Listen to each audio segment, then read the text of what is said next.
मंगलम भगवान वीरो मंगलम गौतमो गणी मंगलम कुंद कुंदार्यो जैन धर्मोस्तु मंगलम सर्वमंगलमांगल्यम सर्वकल्याणकारकं प्रधानं सर्वधर्माणां जैनं जयतु शासनम्।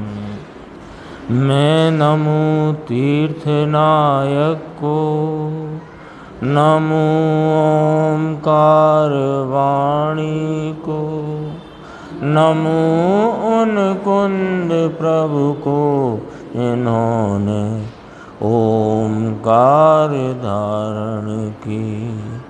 अहो उपकार जिनवर का, कुंद का दिव्य वाणी का, जिन कुंद ध्वनि दाता उनका हान स्वामी का। चिदानंद एक रूपाए जिनाए परमात्मने, परमात्म प्रकाशाए नित्यं सिद्धात्मने नमः।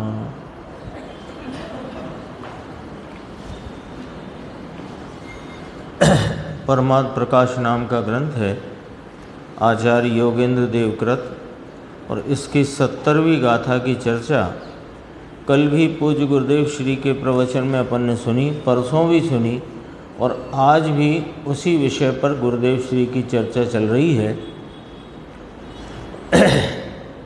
इसमें जो विषय आया है तो मूल तो गाथा सूत्र में इस प्रकार कथन आया कि यह जन्म जरा मरण रोग शोक भय लिंग संज्ञा इत्यादि जीव के नहीं तो फिर किसके हैं, तो कहा कि यह तो देह के हैं।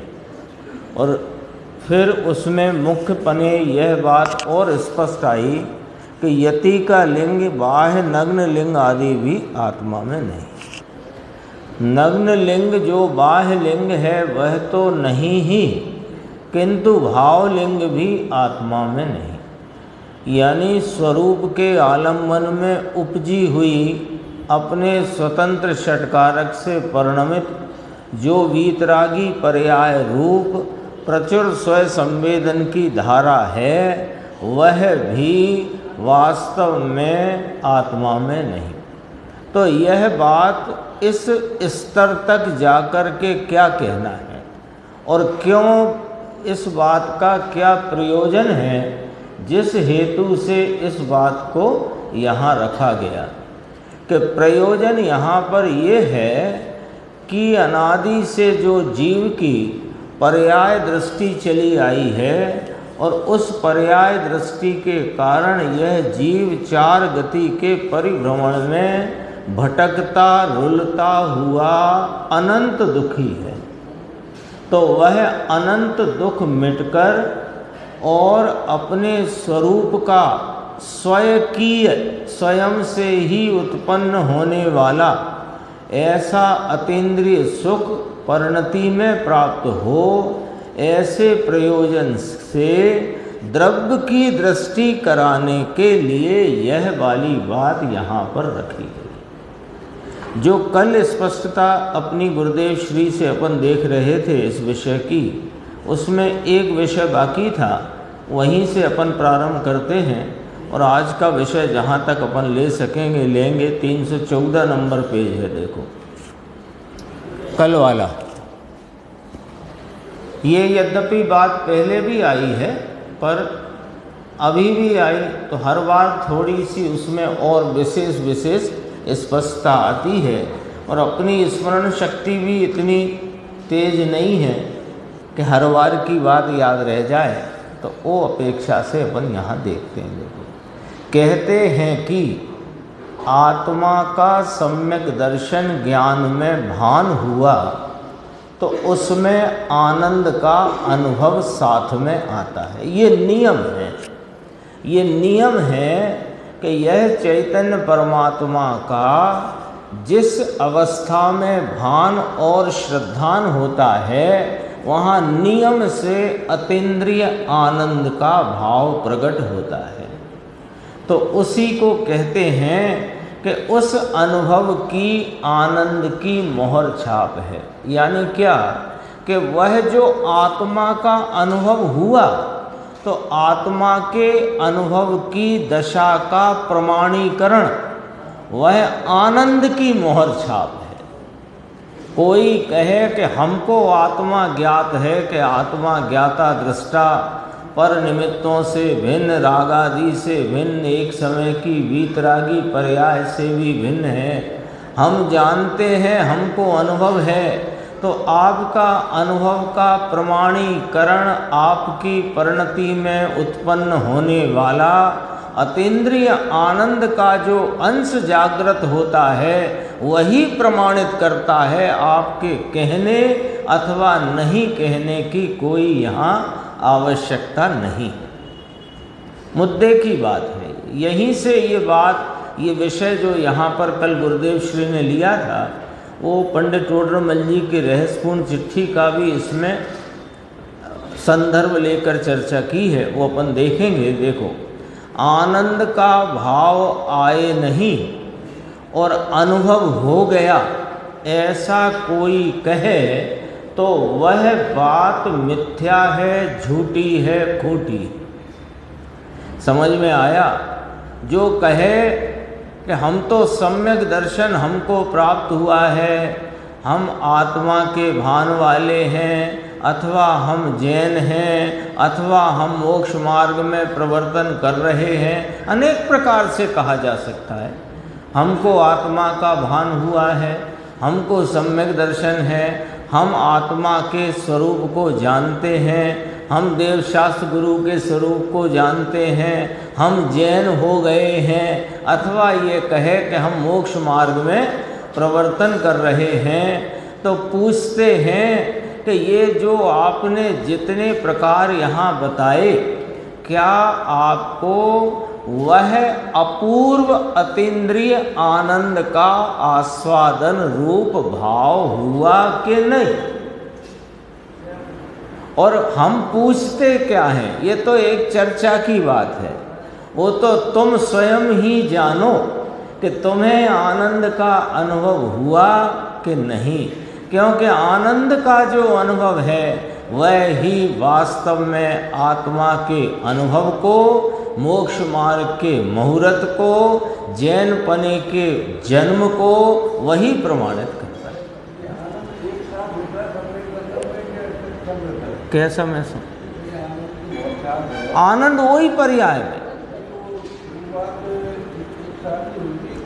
जैसे ही उपयोग की वर्तमान वर्तती दशा जो बहिर्मुख अनादि से चल रही थी, उसने दिशा पलटकर बहिर्मुखता के विषयों को छोड़कर, अभी तो विषय की चर्चा भी अपन आएगी अभी आगे, तो बहिर्मुखता के विषय को छोड़कर एक रूप अभेद अखंड ऐसे आत्म परमात्म तत्व को, जो परम पारणामिक भाव लक्षण हैं, जो चार भावों से अगोचर है, ऐसे इस ध्रुव तत्व को जिस वर्तमान पर्याय ने विषय किया, तो जो विषय करती पर्याय है उसमें ही आत्मा के अनंत गुणों की आंशिक निर्मलता का भाव और वही अतीन्द्रिय आनंद का भाव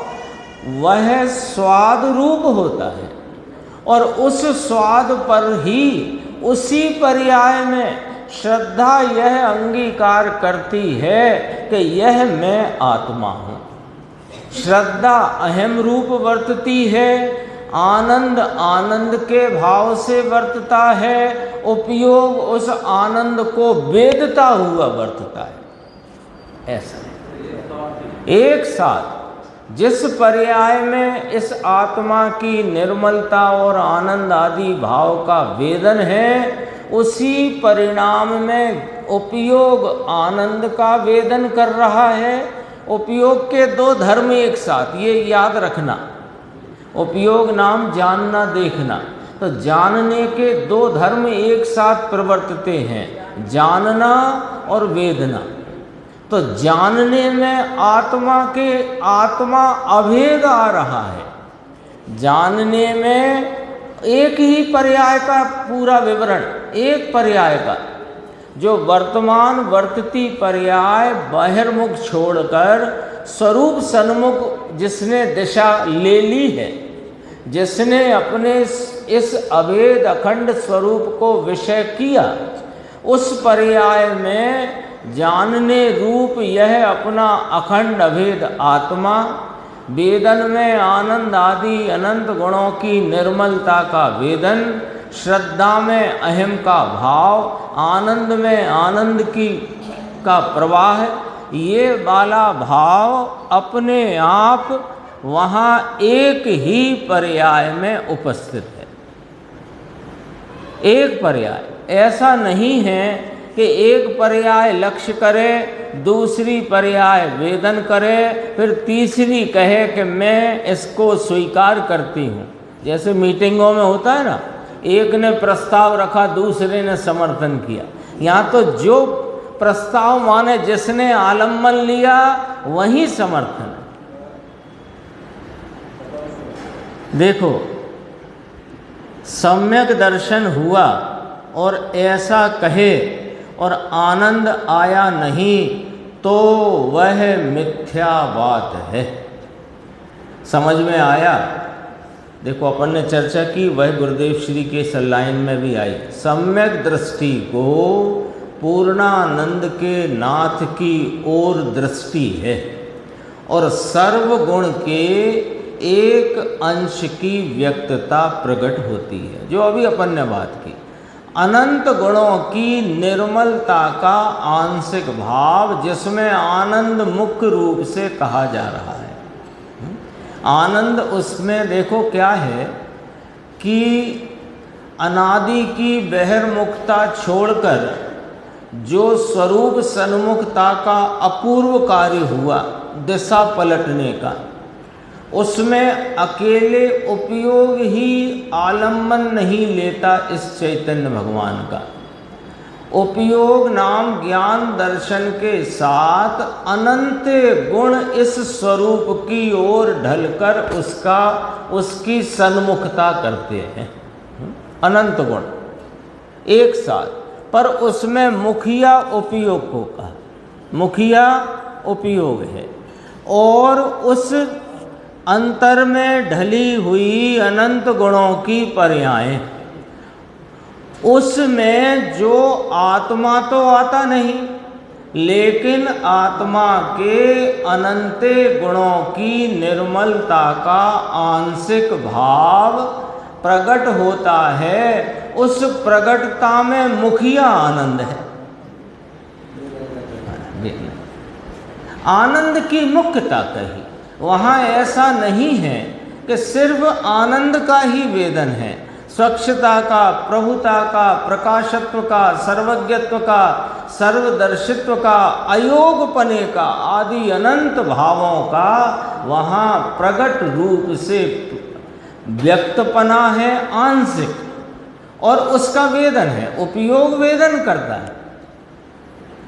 ज्ञान दर्शन तो ज्ञान की मुख्यता है उसमें। देखो, सर्वगुण के एक अंश की व्यक्तता प्रकट होती है। क्या कहा?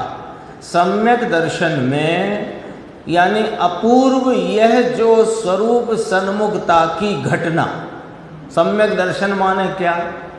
अपूर्व स्वरूप सन्मुखता वाली पर्याय में घटित घटना, मोक्ष मार्ग के मुहूर्त की घटना, आनंद की उत्पत्ति की घटना। घटना माने घटित हो गई। तो सम्यक दर्शन में त्रिकाली ज्ञायक भाव दृष्टि में आया तो जितने गुण हैं उनका उतना एक अंश व्यक्त रूप से चौथे गुण स्थान में प्रकट होता है। सर्वगुणों का शक्तियों में 47 गिनाई, गुणों में 10-20 की बात आती है मुख्यतः, और सामान्य गुण में 6 की आती है, अनंत हैं। सभी गुण एक साथ एक पर्याय में अपनी निर्मल आंशिक व्यक्तता से प्रकट हैं और उपयोग उनको वेदता है।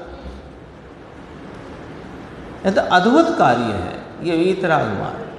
जो अपन लोगों को किसी को ऐसी शंका रहती है ना कि सब सम्यक दर्शन हुआ तो हमें पता कैसे पड़ेगा, तो आपको उसका उत्तर आ गया कि अगर तेरे को आनंद आ रहा है। हाँ, तो बस यही पता है, और कौन सा पता है, यही पता है।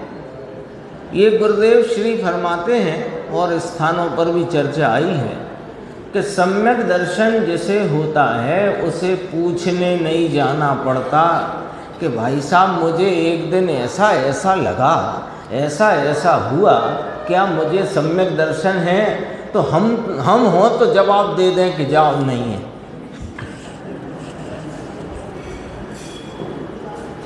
पूछने नहीं जाना पड़ता किसी के पास, किसी ज्ञानी से सर्टिफाई कराने की जरूरत नहीं है आपके सम्यक दर्शन को, किसी आचार्य भगवान से सर्टिफिकेट लेने की जरूरत नहीं है। सम्यक दर्शन आपको हुआ है, आनंद आपको, आपका, आपकी पर्याय में आपने वेदन किया है, किससे सर्टिफिकेट लेना? और जिसे सर्टिफिकेट लेना है उसे सम्यक दर्शन है नहीं। साफ सुथरी बात है, अच्छी लगे तो अच्छी है, बुरी लगे तो भी यही अच्छी है, बात ही ऐसी है। देखो अनंत गुण, क्योंकि द्रव्य दृष्टि हुई ना, द्रव्य को पकड़ा ना, किसने पकड़ा? कि उपयोग ने पकड़ा, क्योंकि जानने रूप सा से तो वही परिणमता है। जैसे यहाँ पर ये टेबल रखी है तो ये इसको कौन ने पकड़ा? हाथ ने पकड़ा, वो बात तो बाद की, पहले तो ज्ञान ने पकड़ा कि यहाँ टेबल है, तो पकड़ा माने ज्ञान में लिया।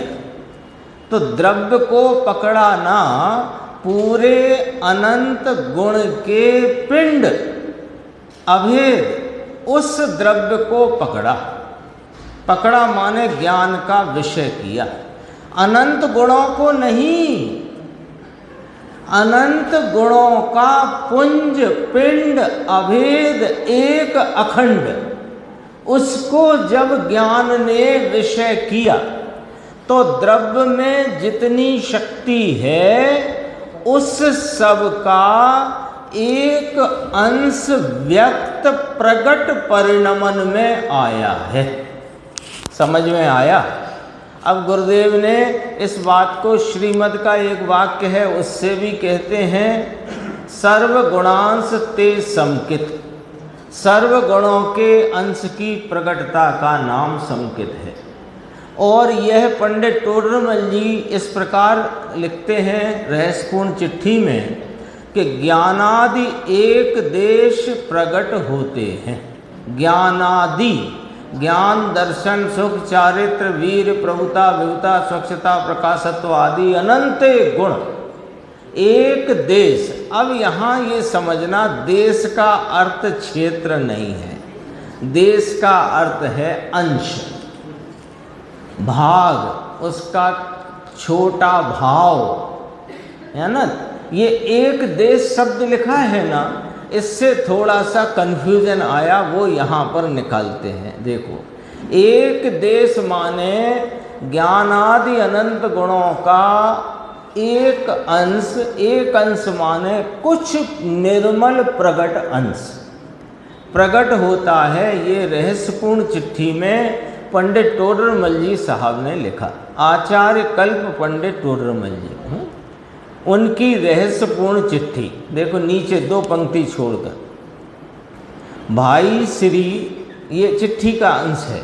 जो चिट्ठी आई ना तो उसका जवाब लिखा पंडित टोडरमल जी साहब ने मुल्तान नगर से साधर्मी भाइयों ने, मुल्तान जो अभी पाकिस्तान में है, वहाँ से साधर्मी भाइयों ने पंडित जी को अपनी आशंकाओं और अपने जो समझ है उसको चिट्ठी में लिखकर भेजा, और उसमें जो बात थी उसका जवाब पंडित जी साहब ने वापस लिखकर भेजा। वो रहस्यपूर्ण चिट्ठी है।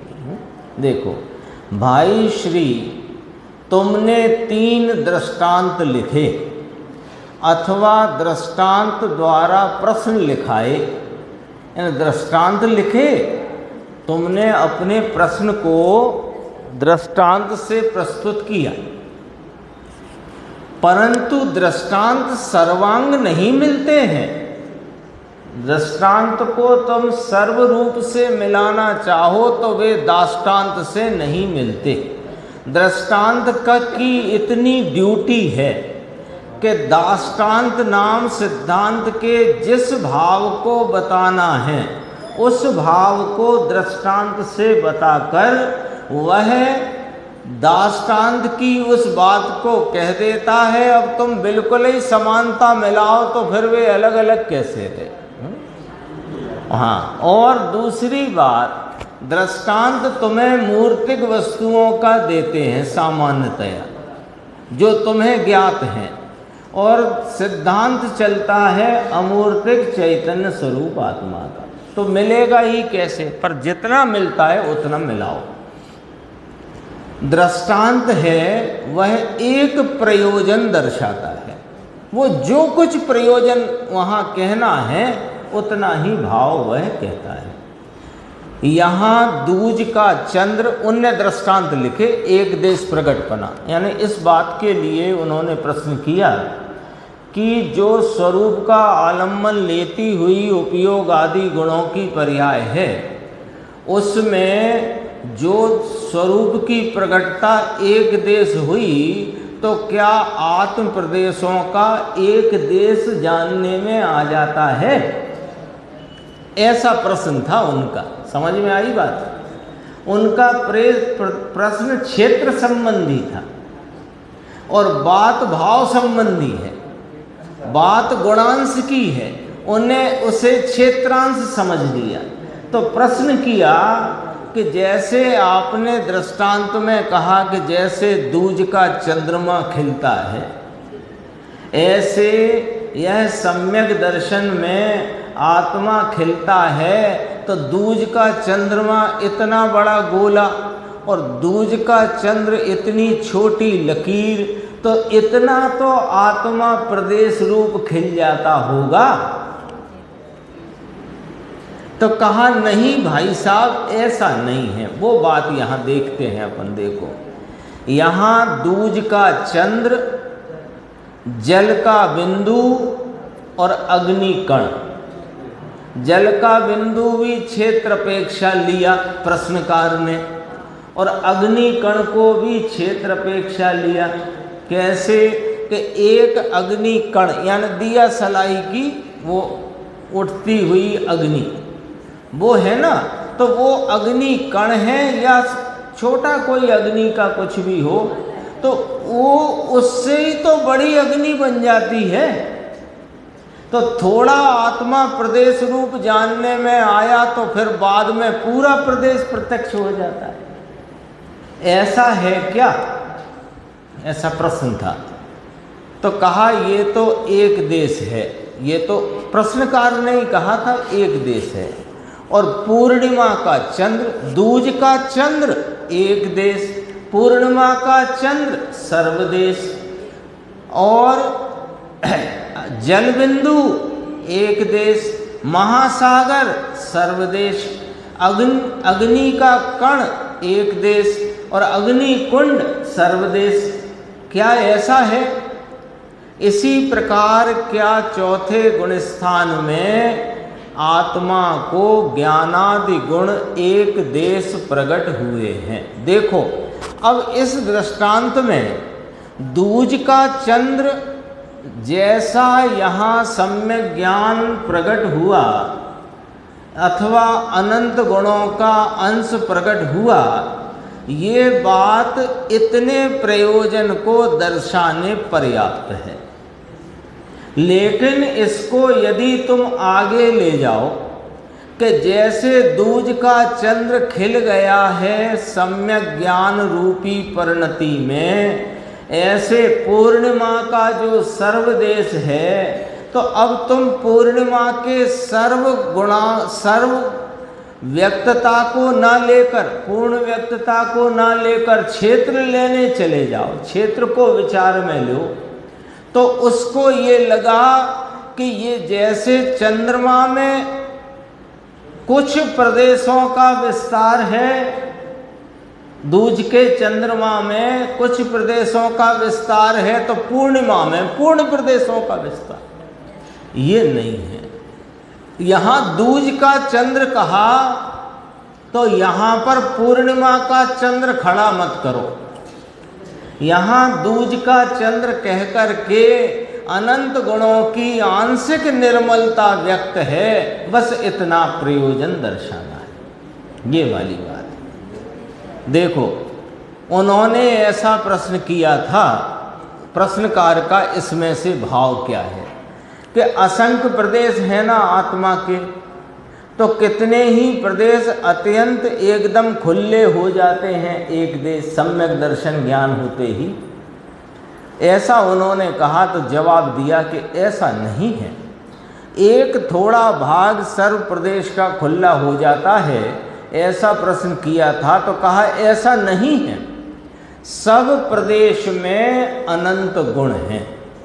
अब समझना, अब बारीकी से इसमें से समझना, ये सर्व प्रदेश रूप आत्मा का अपना लोक प्रमाण असंख्यात प्रदेशी नाप वाला वर्तमान देह प्रमाण आत्मा का स्वयं आकार, उस आत्मा के स्वयं आकार के चप्पे चप्पे पर अनंत गुण रहे हुए हैं। उन अनंत गुणों का आंशिक निर्मल भाव वह स्वरूप के आलम्बन संचेतन और प्रतीति मात्र में वह अनंत गुणों का आंशिक निर्मल भाव प्रकट हो जाता है। आत्मा के प्रदेश खुले हो जाते हैं और बंद रह जाते हैं, ये वाली बात नहीं है। ये स्पष्टीकरण है रहस्यपूर्ण चित्त।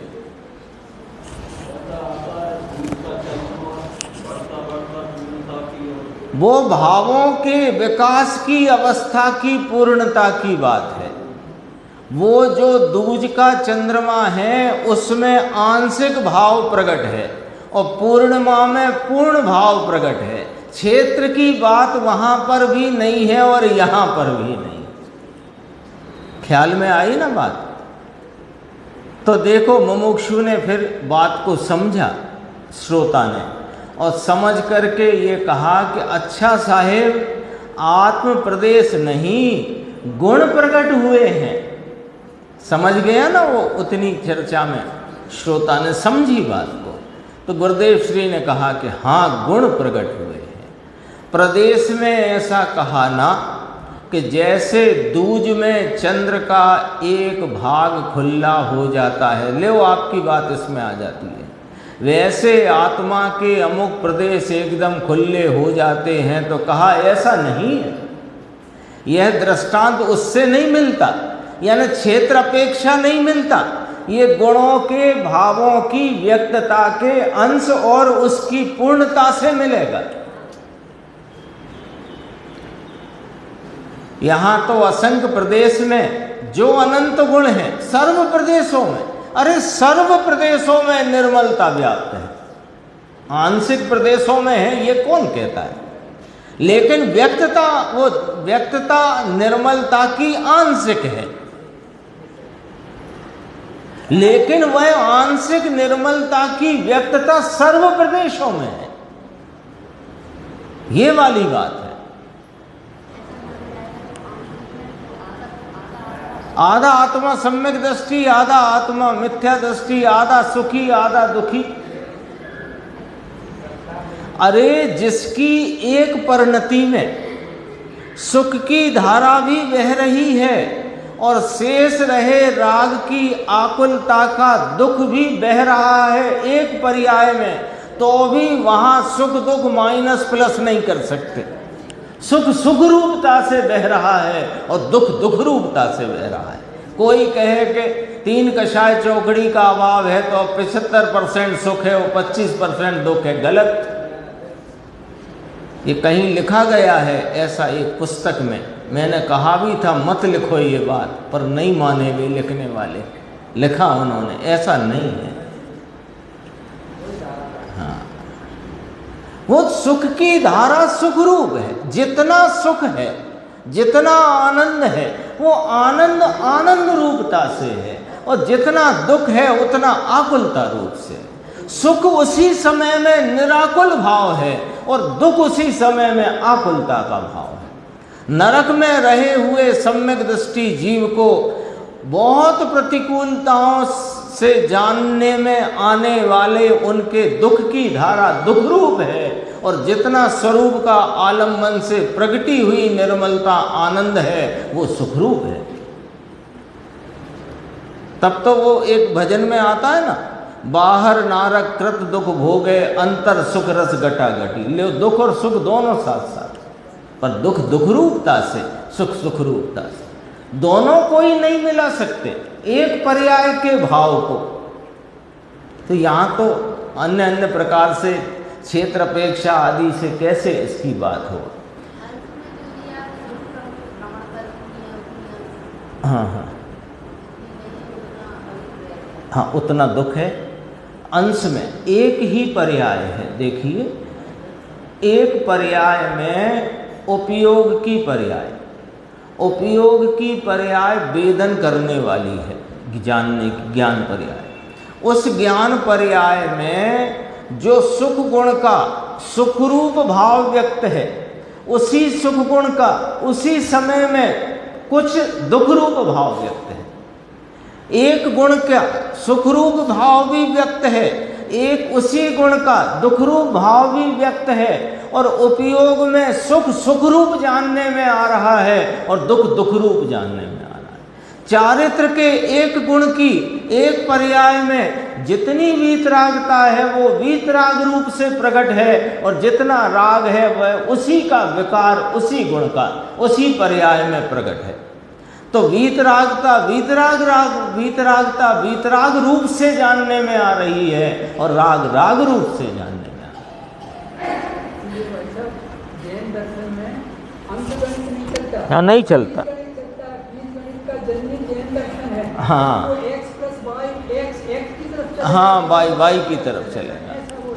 ऐसा मैंने कहीं पढ़ा था और एक दिन कहा भी था, ये बीज गणित की जो रचना है जैन आचार्यों ने की है।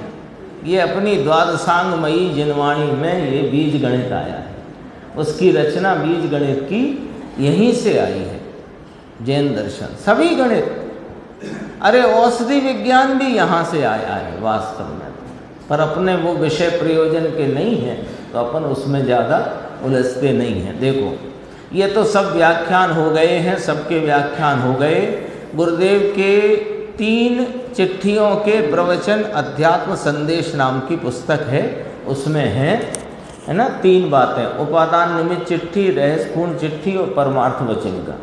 2 की अपने यहाँ भी स्वाध्याय हो चुकी है, रहस्यपूर्ण चिट्ठी की भी और परमार्थ वचन का की भी। कभी अवसर आएगा तो उपादान निमित्त की चिट्ठी भी अपन देखेंगे। आज जो विषय चला वहाँ पर अपन आते हैं 318 पेज। ये भी बहुत गंभीर विषय है, थोड़ा देखना इसको। भगवान आत्मा एक समय में शुद्धात्मा पूर्णानंद का नाथ, वह परिणति की क्रिया से रहित है। ये किसकी बात चलती है? सम्यक दर्शन का विषयभूत यानी कि मैं, ध्यान का ध्येयभूत यानी कि मैं, उसकी बात चलती है। तो इसमें आगे जोड़ लो, मैं भगवान आत्मा, ऐसे जोड़ लो।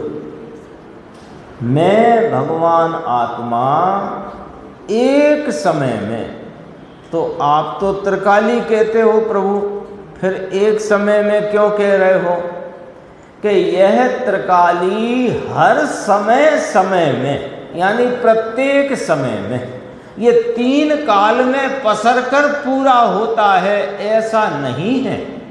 ये तीनों काल प्रति समय पूरा है, ऐसा है। देखो, भगवान आत्मा, मैं भगवान आत्मा, एक समय में मैं शुद्धात्मा, पूर्णानंद का नाथ। कौन? मैं पूर्णानंद का नाथ, मैं त्रिलोकी नाथ, मैं पूर्णानंद का नाथ, वह मैं परिणति की क्रिया से रहित हूं। अपने को रख के अपन इस बात को समझेंगे तो अपनी बात लगेगी, और अपनी लगेगी तो अपनी महिमा आएगी, अपनी महिमा होगी तो अपनी रुचि होगी, और अपनी रुचि होगी तो अपना कार्य संपन्न होगा, निष्पादित होगा। देखो, राग की क्रिया से तो रहित है, राग की क्रिया से तो स्पष्ट रहित है, परंतु परिणति जो निर्मल शुद्ध अभेद रत्नत्रय की भावना, भावना नाम एकाग्रता, तुरंत गुरुदेव ने कहा भावना अर्थात अंतर में शुद्धात्मा की एकाग्रता, वह पर्याय भी मुझ द्रव्य में नहीं है। बीतरागी पर अभी तो आप कहते थे अतीन्द्रिय आनंद की मोहर छाप ही अनुभव का प्रमाणीकरण है, तो है, लेकिन वह अतीन्द्रिय आनंद की पर्याय से रहित में हूं। तो अतीन्द्रिय आनंद की पर्याय किसकी है कि वो पर्याय की है, मेरी नहीं। मैं तो अपरिणामी एक रूप ध्रुव कायम टिकाऊ तत्व हूं। अब देखो, बात यहाँ आचार्य भगवंत की है। तो अभी अपना परमात्म प्रकाश चल रहा है ना, शायद कल के प्रवचन में या आगे के प्रवचन में गुरुदेव कहेंगे कि कुंद आचार्य के बाकी ने जो महाविदेश से लौटकर पंच परमागम की रचना की, उसमें कोई अद्भुत रहस्य जिनवाणी के यहाँ पर आए हैं।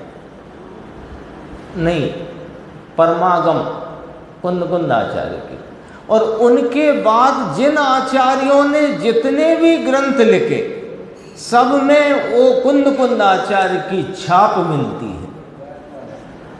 सब में कुंद आचार्य की छाप मिलती है। परमानंद प्रकाश हो योगेंद्र देव का, पूज्यपाद स्वामी का इष्टोपदेश या समाधि तंत्र हो, अमृतचंद्र आचार्य का लघु तत्व स्फोट हो या तत्वार्थ सार हो, यानी किसी भी आचार्य का कोई भी ग्रंथ जो आचार्य कुंद देव के, इसलिए इसको द्वितीय श्रुत स्कंद कहा जाता है।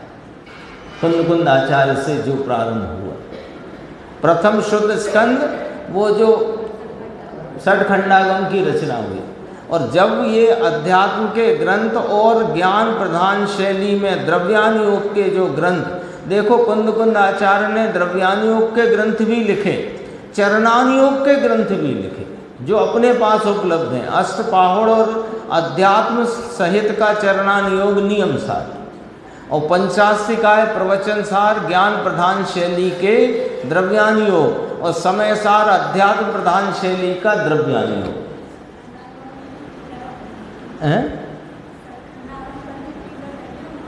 हाँ, ऐसा कहा जाता है, अपने पास उपलब्ध नहीं है कि षटखंडागम की भी टीका आचार्य कुंद देव ने की, रयण सार आदि लिखे, और भी अनेक ग्रंथ हैं। और अष्टपाहुड़ जो है वो शायद बहुत सारे पाहुड़ थे, उनमें 8 ही मिले हैं, 84 पाहुड़।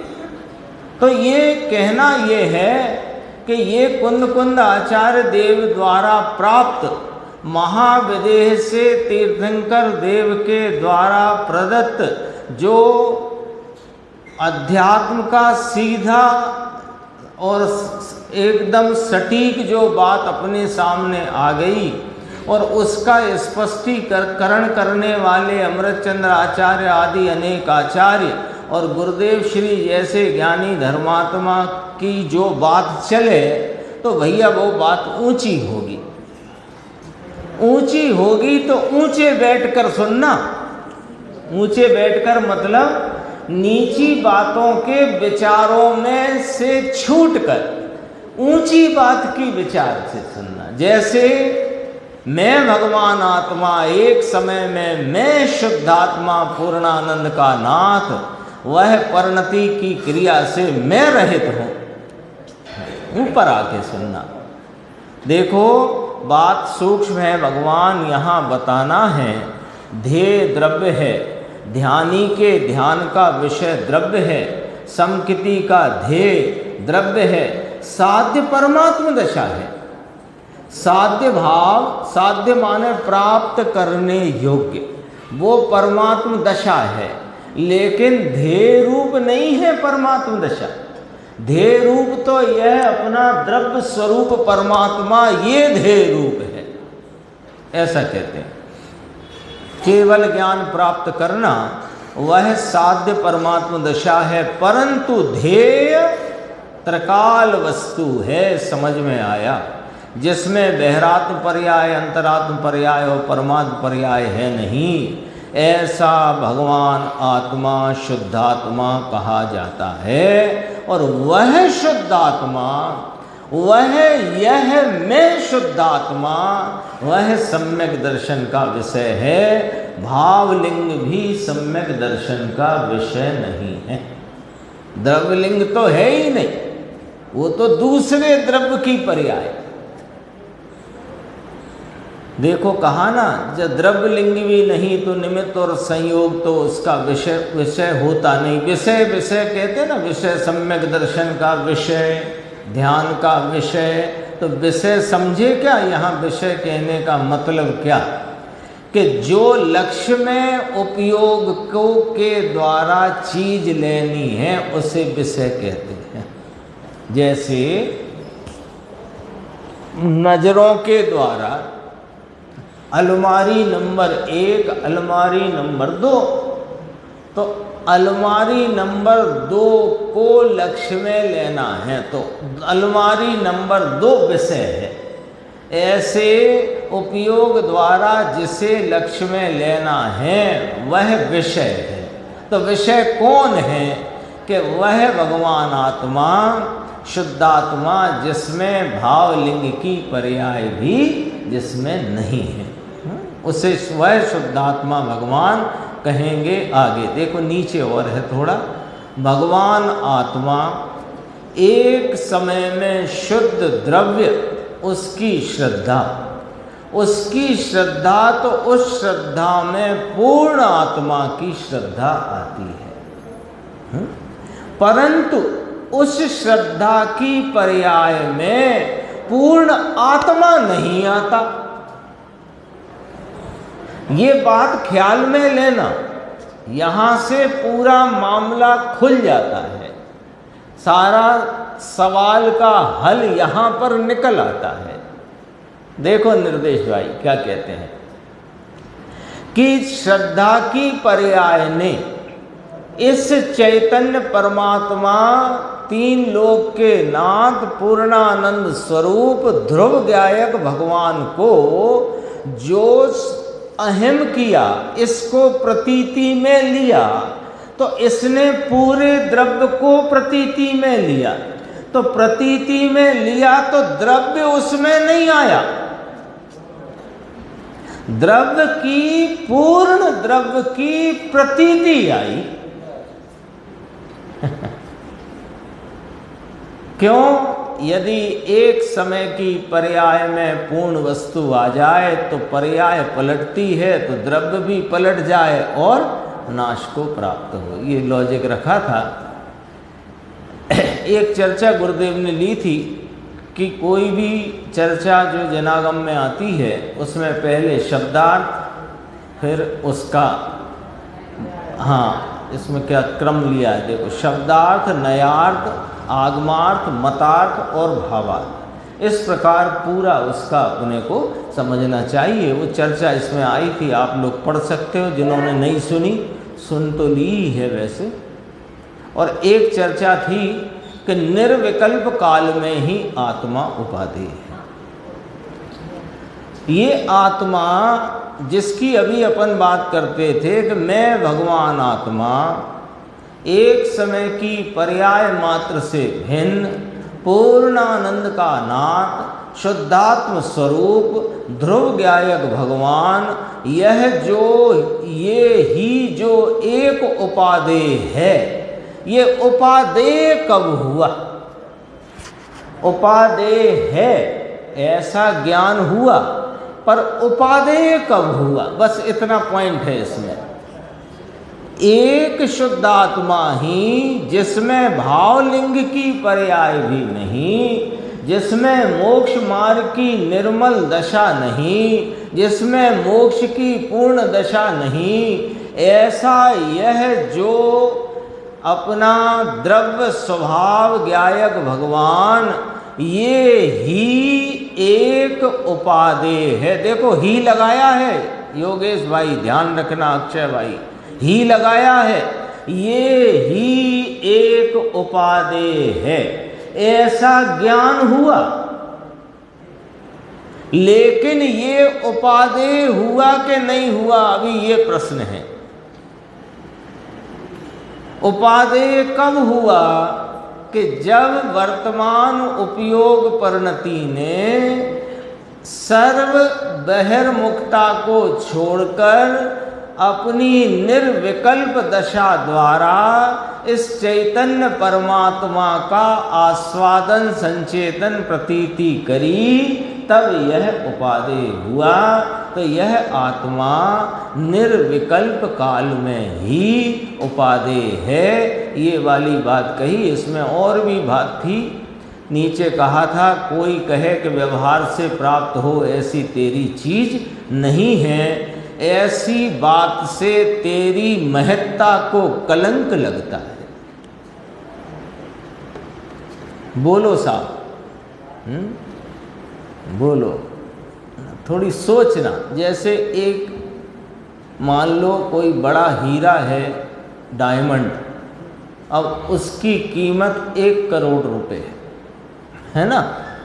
अब कोई आदमी उस हीरे की दुकान पे जाए और भले अभी वार्तालाप नहीं हुआ कितने का है क्या है, लेकिन खरीदार जानता है कि ये बड़ा हीरा है, कीमती हीरा है, ये मूल्यवान है, इतना तो ख्याल में ले सकता है ना। तो जब वह मूल्यवान हीरे को जेब में से 500 का नोट निकाले और कहे कि दे देना ये, तो दुकानदार क्या कहेगा? भाई साहब तुम्हारे मतलब की चीज़ नहीं है, बाहर निकलो जरा, इधर से निकलने का रास्ता है कि नहीं? ठीक है। अथवा तो अब दूसरा उदाहरण, आप कोई बहुमूल्य वस्तु लेने जाओ, मैंने 500 का नोट का उदाहरण दे दिया, पर उसको अब जरा खारिज करके दूसरा देखो। तुम बहुमूल्य चीज लेने जाओ कि एक हीरा दे दो और बाहर से इतने डलिया भर के कंकड़ ले गए और इतने ले लो और एक हीरा दे दो, तो क्या हुआ? उस हीरे की बात में कलंक लगता है, उस हीरे की कीमत में, कीमत तो कहने में आ रही है, हीरे की महत्ता में कलंक लगता है। ऐसे यह चैतन्य आत्मा जो तेरे वीतराग भाव से तुरंत प्राप्त हो, उसको किसी राग के परिणाम से प्राप्त हो जाएगा, ऐसे विचारने में, कहने में, मानने में कलंक लगता है, कलंक लगता है। ये दया दान भक्ति पूजा से प्राप्त होने वाली चीज नहीं है, नहीं है, नहीं है। वो पराश्रित भाव है, ये स्वाश्रित भाव से प्राप्त होती है। देखो, राग से प्राप्त हो ऐसी तेरी चीज नहीं, फिर नीचे कहा जिन सो ही है आत्मा अन्न सो ही है कर्म, यही वचन से समझ ले जिन प्रवचन का मर्म। ऐसी चीज है भगवान जिन स्वरूपी है, क्योंकि वीतराग पर्याय जो होती है, वीतराग पर्याय जो होती है वह कहाँ से आएगी कि ये जो वीतराग स्वरूप अपना भगवान है उसमें से आती है। और सुनो सुनो सुनो, ये भी भेद से कथन है। वास्तव में तो पर्याय अपनी उसी पर्याय में से आती है। अपनी लकीर मत छोड़ना भाई साहब। व्याख्याओं में बहुत सारे बिंदु आते हैं पर लकीर अपनी नहीं छोड़ना, लाइन नहीं छोड़ना है। और देखो इसमें देखो ये कहा भेद से कथन किया, ये तो साथ में कहा वरना वीतरागी पर्याय से होती है। वीतरागी भाव मतलब द्रव्य से भी नहीं, किस अपेक्षा कथन है यह जानना चाहिए। एक प्रायश्चित का अर्थ आया था, बस यहाँ तक अपन अपनी बात लेते हैं। इतना ही, यहीं तक चर्चा आई थी शायद आज। हाँ, प्रायश्चित का अर्थ संक्षेप में देखते हैं। देखो ये परमार्थ प्रकाश की बात चलती है ना, तो प्रायश्चित की बात याद करी गुरुदेव ने। नियम सार जी ग्रंथ में प्रायश्चित की व्याख्या करी कि प्रायश्चित तो यह है कि, नीचे से देखना जरा, मैं यहाँ से, प्रायश्चित तो यह है कि पुण्य पाप को छेदना और वीतरागी पर्याय प्रकट करना, वह प्रायश्चित है। ये अर्थ है। अब देखो और गंभीर।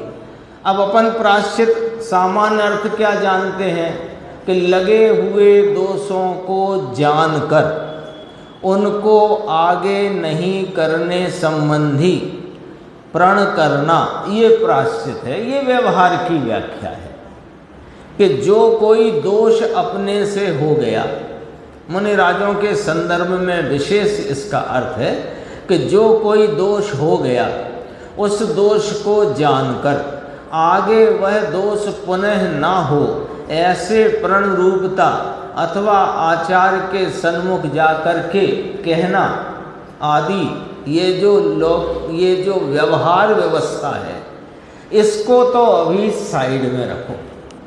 यहाँ तो प्रायश्चित का अर्थ किया कि पुण्य पाप रूपी विकल्प रूप भाव को छेदना माने नाश करना। यानी नाश करना माने, जीजा जी साहब, नाश करना माने उत्पन्न नहीं होने देना। नाश करना माने उत्पन्न नहीं होने देना। अब उत्पन्न नहीं होने देना तो क्या उत्पन्न करना? कि वीतरागी भाव उत्पन्न करना। ठीक है ना? तो एक अर्थ तो ये हुआ। अब कहते हैं दूसरा अर्थ और गंभीर कहा। प्रायश्चित का अर्थ आचार्य ने ऐसा किया, पद्म प्रभ मलधारी देव मुनिराज। प्रायश्चित अर्थात आत्मा, प्रायश्चित यानी आत्मा। प्रायश्चित दो शब्द हैं, प्रायः और चित, और शाह जो है उसमें संधि रूप आ गया। प्रायः और चित, चित नाम चैतन्य और प्रायः नाम बहुलता। देखो, प्रायश्चित माने प्रायः ज्ञान से संपन्न यह आत्मा, प्रायः अर्थात बहुलता से ज्ञान स्वरूप ही उसमें भरा है। तो आप तो कहते हो ज्ञान ही ज्ञान भरा है, ये बहुलता कहकर क्या किया कि ज्ञान और अनंत गुण, और ज्ञान प्रमुख है तो बहुलता कहने लगा, और भी गुण है। तो प्रायः नाम बहुलता से, मुख्यता से ज्ञान स्वरूप ही उसमें भरा है। तो कहा आत्मा प्रायश्चित स्वरूप ही है।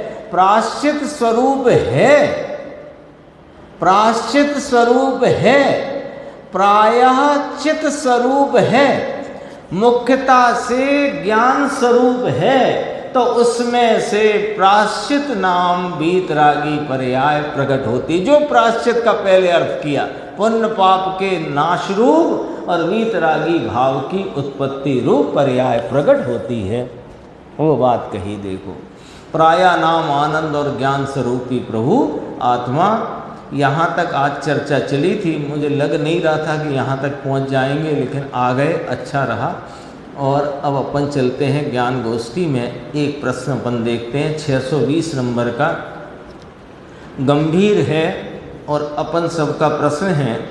देखिए, प्रश्न है कि समय सार गाथा 72 में पुण्य पाप को असुचि कहा है ना? असुचि कहा, जड़ स्वभाव भी कहा। जड़ स्वभाव माने अचेतन कहा, असुचि नाम मलिन कहा, है ना? तो असुचि कहा, जड़ स्वभाव भी कहा। अतः अब हमारा प्रश्न है कि भक्ति आदि का हम शुभ राग करें कि ना करें। ये प्रश्न कैसा प्रश्न है कि किसी को ये प्रश्न रूप से उपस्थित होकर किसी के सामने प्रकट भी हो जाता है, और ये ऐसा प्रश्न है जो कभी भाषा रूप प्रकट ना होकर के, किसी के समक्ष प्रकट ना होकर के भी चित्त में प्रश्न रूप से टिका हुआ है। तो जिसने पूछा है उसको भी जवाब, और जिसने नहीं पूछा उसको भी जवाब आज गुरुदेव श्री से अपने को मिलेगा। होते हैं ना कई प्रश्न, जो प्रश्न हमने पूछे नहीं किसी से, कदाचित भाषा रूप भी हमारे चित्त में खड़े नहीं हुए, लेकिन प्रश्न रूप से वे पड़े हुए हैं, क्योंकि उनका हम पर जवाब नहीं है। दोबारा से, पुण्य पाप के संदर्भ में समय सार गाथा 72 में कहा कि पुण्य पाप के भाव असुचि हैं, मलिन हैं और जड़ स्वरूप हैं, दुख रूप हैं। अब हमारा प्रश्न ये है कि हम यह जिनेन्द्र परमात्मा पंच परमेष्ठी इनकी भक्ति आदि का शुभ राग करें कि नहीं करें, ये प्रश्न है। देखो, गुरुदेव का उत्तर अभी पढ़ेंगे अपन, थोड़ा सा 2 मिनट में देखते हैं कि हम शुभ राग करें कि नहीं करें, ये प्रश्न है। देखना, अब पहले अपने विचार से एक जवाब अपन अपने पास रख लो, फिर इसको पढ़ते हैं कि कर्तव्य रूप से नहीं करो।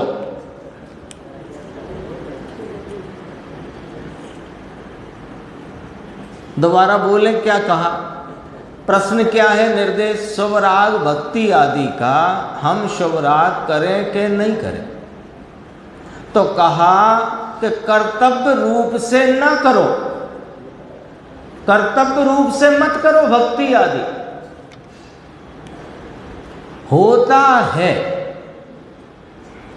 और होते हुए भाव को तुम करो और नहीं करो, इसके अधिकारी कैसे? 3 पॉइंट आ गए जवाब में। कर्तव्य रूप से भक्ति आदि के भाव को मत करो।